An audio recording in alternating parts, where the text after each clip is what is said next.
L'écho pour tous, présenté par Mehdi Littim.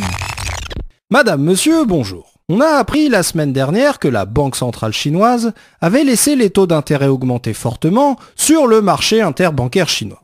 Alors vous allez me dire, on s'en fout quand même. Oui, mais derrière tout ça, il y a plein de trucs cachés. Alors déjà, il faut comprendre que quand les banques, chinoises ou pas, d'en bas de la rue ont besoin d'argent, elles peuvent demander à leurs clients de déposer un peu plus de leur argent sur leur compte. Le problème, évidemment, c'est que les Chinois, tout comme vous, ont une quantité d'argent limitée qu'ils peuvent déposer sur leur compte en banque. Mais il y a un endroit super sympa où les banques peuvent emprunter de l'argent pas cher quand elles en ont besoin de cet argent. Et cet endroit super sympa, c'est le marché interbancaire. Parce que sur ce marché interbancaire, sur lequel seules les banques ont le droit d'aller, les banques se prêtent de l'argent entre elles. Mais surtout, ce qui fait que ce marché interbancaire est vraiment trop super sympa, c'est que sur ce marché interbancaire, il y a aussi la banque centrale qui prête de l'argent aux banques. Et comme la banque centrale a le droit de créer autant d'argent qu'elle veut, elle peut prêter autant d'argent qu'elle le veut aux banques. Et la banque centrale chinoise, jusqu'à présent, elle était hyper sympa parce qu'elle faisait en sorte de créer une quantité d'argent suffisante pour que les banques d'en bas de la rue puissent tout le temps emprunter de l'argent pas cher quand elles en avaient besoin.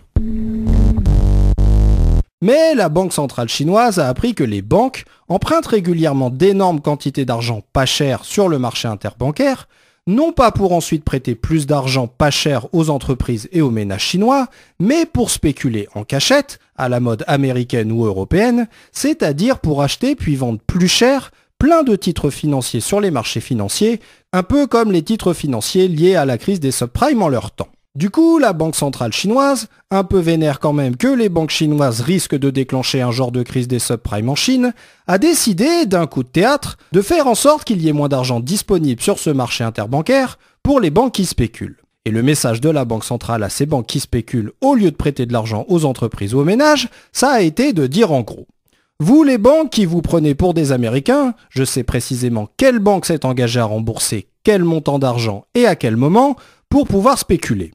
Et je sais que si vous ne trouvez pas précisément cette quantité d'argent pas cher précisément à tel moment, eh ben vous êtes laqué. Et moi, Banque centrale, garante du bon état de l'économie chinoise, je vous assure que les banques qui spéculent trop, je vais faire en sorte qu'il n'y ait plus suffisamment d'argent sur le marché interbancaire quand elles en auront besoin, et du coup, je vais faire en sorte que emprunter de l'argent sur le marché interbancaire vous coûte beaucoup plus cher qu'avant. Et je vais faire en sorte de vous faire perdre tellement d'argent que vous allez arrêter d'utiliser l'argent pas cher que je mets à votre disposition pour spéculer et que vous allez un peu plus utiliser cet argent pas cher pour prêter cet argent aux entreprises et aux ménages chinois. Parce que sinon, croyez-moi, on n'est ni aux États-Unis, ni en Europe, ni chez Mémé, moi je vais vous laquer. L'écho pour tous, une chronique écrite et présentée par Mehdi Littim sur Marmite FM 88.4.